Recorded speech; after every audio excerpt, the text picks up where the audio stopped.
अस्सलाम वालेकुम स्टूडेंट, क्या हाल है स्टूडेंट। उम्मीद करता हूँ आप सब खैरियत से होंगे। तो स्टूडेंट, हमने हेडर के टैग को और इसके बाद फ़ोन के टैग को इस्तेमाल करना सीखा था। तो आज मैं आपको इससे आगे कंटिन्यू करने के लिए लेके जा रहा हूँ और वो क्या है, वो है जी HTML टेक्स्ट फॉर्मेटिंग के HTML के टेक्स्ट फॉर्मेटिंग कौन कौन से हैं। इसके लिए सबसे पहले टाइम जाए कि अपना हम ओपन कर लेते हैं अपने सबलाइन टेक्स्ट 3 को, जिसके अंदर हम लोगों ने काम करना होता है। तो ऐसा कर लेते हैं, अब हमें ये जो हमने फोल्डर रखा है कोडिंग, इसी को अपने पास ओपन कर लेते हैं। अब हमें इसकी ज़रूरत तो नहीं है। मैं हेडर 1 से लेके तो फ़ोन के टैग सबको, ठीक है, देख यहाँ तक मैं इसको कर देता हूँ रिमूव। और जो इसका बैकग्राउंड कलर है बॉडी का, वो भी मैं चेंज कर लेता हूँ। मैं यहाँ पे आगे कर लेता हूँ जी sky blue,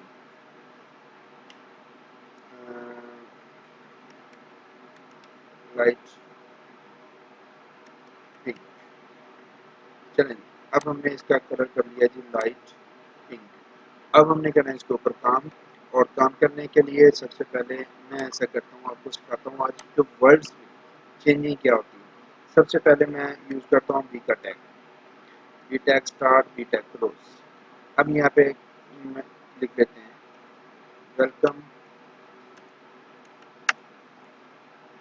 to learning HTML elements और वर्ड्स टैग। नहीं, अब मैंने बी का टैग स्टार्ट किया, बी का टैग क्लोज किया। यहाँ पे आते हैं, ये देखिए, अब बी का टैग जैसे हमने स्टार्ट और क्लोज किया था, ये क्या हुआ कि इसने वर्ड्स को क्या कर दिया, बोल्ड कर दिया। बोल्ड करके हमें नज़र आ रहा है, ठीक है। अब हम इसके बाद एक और टैग यूज़ करते हैं। अच्छा, इसको यहाँ से लेके ना यहाँ तक कॉपी कर लेते हैं, बार बार हमें लिखने की ज़रूरत नहीं पेश आएगी। मैं कहता हूँ आई टैग स्टार्ट और आई टैग क्लोज, ठीक है जी। इसके अंदर आते हैं और पेस्ट कर लेते हैं ये वाली पैराग्राफ। रिफ्रेश किया, देखें ये जो वर्डिंग है वो क्या है, जो थोड़ी सी मूव हो चुकी है, तिरछी हो चुकी है एक तरफ को, ठीक है। ये होती है हमारी आई, जो हमने आई का यूज़ किया। इसके बाद मैं आता हूँ सुपर स्क्रिप्ट, ठीक है जी। इसको कहते हैं जी सुपर स्क्रिप्ट, ठीक है जी। लेकिन यहाँ पे हम सिर्फ SUP का टैग स्टार्ट करेंगे, SUP का टैग क्लोज करेंगे। रिफ्रेश किया, ले ली, अब ये हमारे पास आ चुका है। देखिए ये वाली लाइन थी, ये लाइन से क्या हो गया, अबव हो गया, सुपर स्क्रिप्ट ऊपर की जानी मूव हो गया है, ठीक है। अब हम ऐसा करते हैं, ये लाइन को यहाँ बिल्कुल सिंपल पेस्ट करते हैं। क्यों? क्योंकि अब मैंने आपको सुपर के बजाय सब स्क्रिप्ट स्क्रिप्ट का बताना है, और उसके लिए आपको लाइन का होना जरूरी है। इसके लिए मैं यूज़ करूँगा SUB का टैग। SUB का टैग स्टार्ट करते हैं, SUB का टैग क्लोज करते हैं। यहाँ आते हैं, रिफ्रेश करते हैं, देखते हैं। अब ये देखिए, ये लाइन से अबव चले गई थी, ठीक है स्टूडेंट, और ये लाइन के डाउन पे, बॉटम पे चले गई है, ठीक होगा स्टूडेंट।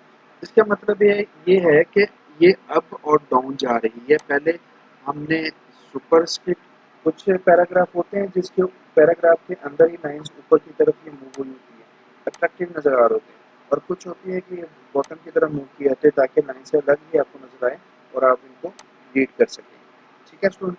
अच्छा जी, ये हो गया, सुपर भी हो गया, सब भी हो गया। अब में एक और होता है, वो होता है जी स्ट्रॉन्ग।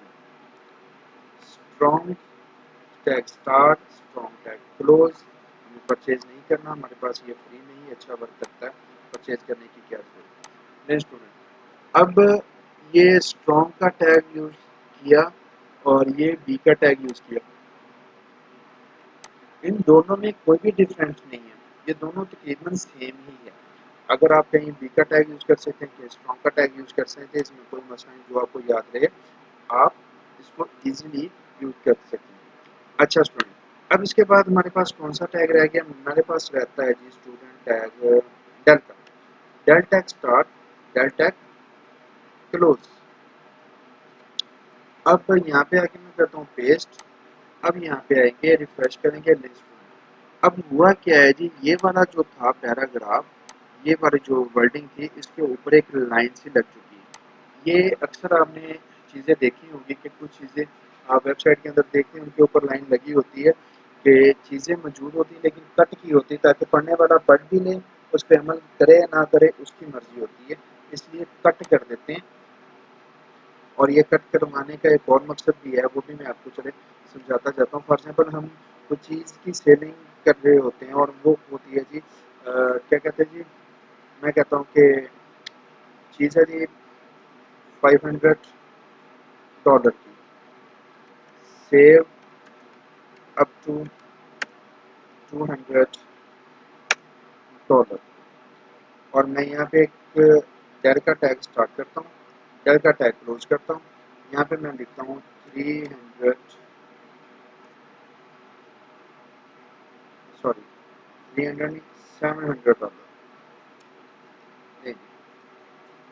अब हमने क्या बोला है कि चीज़ों को सेव करने का तरीका, आए रिफ्रेश किया, क्या समझे, मतलब $700 की चीज़ थी, उन्होंने कहा कि सेव करें $200 और चीज़ बाय करें $400 में, बाय विद, बाय यहाँ लिख लेते हैं, बाय विद 400 और $500, ठीक है जी। मेरी buy with $500, save up to $200, और एक्चुअल प्राइस थी उसकी $700। इसी तरह आपने काफ़ी सारी चीज़ों पे देखा होगा जहाँ पे वो डिस्काउंट देते हैं, उसके ऊपर एक लाइन सी लगी होती है, और लाइन लगाने का मतलब यही होता है कि पहले इसकी प्राइस इतनी थी, अब इसकी प्राइस इतनी है, ठीक है। उम्मीद करता हूँ ये आपको यहाँ ये क्लियर हो गया होगा कि ये मैं क्या समझाने की कोशिश कर रहा हूँ। अच्छा जी, अब इसके बाद आता है जी ई एम, एक ये भी है, check E M check start, E M check close, यहाँ पे आते हैं, रिफ्रेश करते हैं, नहीं ई एम में, इसमें और आई के टैग में कोई फ़र्क नहीं है, ठीक है, दोनों टैग सेम है, इसलिए आप दोनों में से जो आपको याद रहे वो आप टैग का इस्तेमाल कर सकते हैं। इसके बाद और देखते हैं, अब हमारे पास आता है जी mark, mark tag start, mark tag close, refresh किया,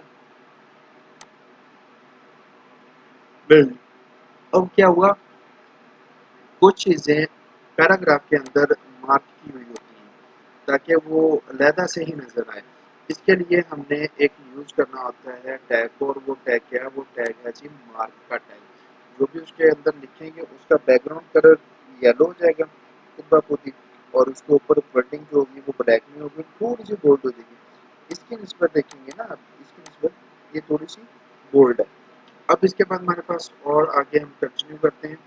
इसके बाद हमारे पास आता है स्टूडेंट इंसर्ट का टैग, मैं कहता हूँ इंसर्ट टैग स्टार्ट और इंसर्ट टैग क्लोज।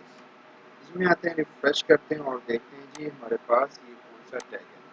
देखिए, अब इंसर्ट का मतलब होता है कि किसी चीज़ को आपने इंसर्ट किया है, इंसर्ट कर रहे हैं, इंसर्टेड कर रहे हैं, तो इसका मतलब ये है कि उसके नीचे एक लाइन सी लगी है, ताकि यहाँ पे तो था इसके ऊपर लाइन, लेकिन यहाँ पे जो है लाइन इसके नीचे की जानिब एक लाइन लग चुकी है जिसका हम कहते हैं तकरीबन अंडरलाइन, ठीक है ना। अच्छा जी, ये टैग हो चुका है। इसके बाद हमारे पास कुछ और टैग रहते हैं। अब वो टैग कौन सा है, एक पी का टैग है, P tag start, P tag close. अच्छा, ये पैराग्राफ के लिए टैग इस्तेमाल किया जाता है, इसमें कुछ भी वो चेंजिंग नहीं करता, लेकिन ये देखें ये पैराग्राफ जैसे ही हुआ, ये दूसरे तो थे वो एक लाइन में ही वर्किंग करते किए जा रहे थे, एक लाइन से वो मूव नहीं हो रहे थे, लेकिन जैसे ये पैरा आएगा, पैरा एक से दूसरे में अलग होगा। जैसे ये देखिए एक पैराग्राफ है, मैं कहता हूँ कि एक पैराग्राफ और हो जाए, इसमें भी ये लगाता हूँ। अब ये इसके आगे नहीं जाएगा, लेकिन इसके नीचे अपनी स्पेस बना के बोलेगा, मतलब कि ये इसमें डिफरेंशिएट कर रहा है कि पैराग्राफ एक दूसरे से मुख्तलिफ होते हैं, एक दूसरे से अलग होते हैं, ठीक है स्टूडेंट। अच्छा, इसके बाद एक और टैग होता है, और वो टैग कौन सा होता है, वो टैग होता है जी स्मार्ट का टैग। अब देखेंगे स्मार्ट टैग स्टार्ट करते हैं, स्मार्ट टैग को करते हैं क्लोज, यहाँ पे आगे करता हूँ मैं पेस्ट। अब पेस्ट करने के बाद स्मार्ट का मतलब तो आपको पता है, इसके वर्डिंग से ही हमें जाहिर हो रहा है कि स्मार्ट का मतलब है कि कोई भी वर्डिंग इसके अंदर आएगी कैपिटल में है तो वो स्मॉल में हमें नजर आना, वो भी कैपिटल ही, ये नहीं है कि वो कैपिटल नहीं है। ये देखिए है वो कैपिटल ही, लेकिन हमें कहाँ कैसे नजर आ रही है, हमें वो थोड़ा सा निस्बत उसके स्मॉल साइज में नजर आ रही है। जितने भी ये साइज थे इसकी निस्बत ये वाली जो हमारे पास वर्डिंग है वो स्मॉल वर्डिंग के अंदर हमें नजर आना स्टार्ट हो चुकी है। तो स्टूडेंट ये तो था हमारा आज का लेक्चर। तो मुझे तो उम्मीद है फुल कि आपको ये लेक्चर पसंद आया होगा और समझ भी आया होगा। अगर इसके अंदर आपको कोई भी कन्फ्यूजन हो तो आप मुझे कमेंट करके मैसेज करके पूछ सकते हैं। तो काइंडली मेरे चैनल को प्लीज़ लाइक करें, सब्सक्राइब करें और शेयर करें। कल इंशाल्लाह मैं आपके पास न्यू लेक्चर के साथ हाजिर हूँगा। तो आज के लिए मुझे इजाज़त दें। अल्लाह हाफिज़।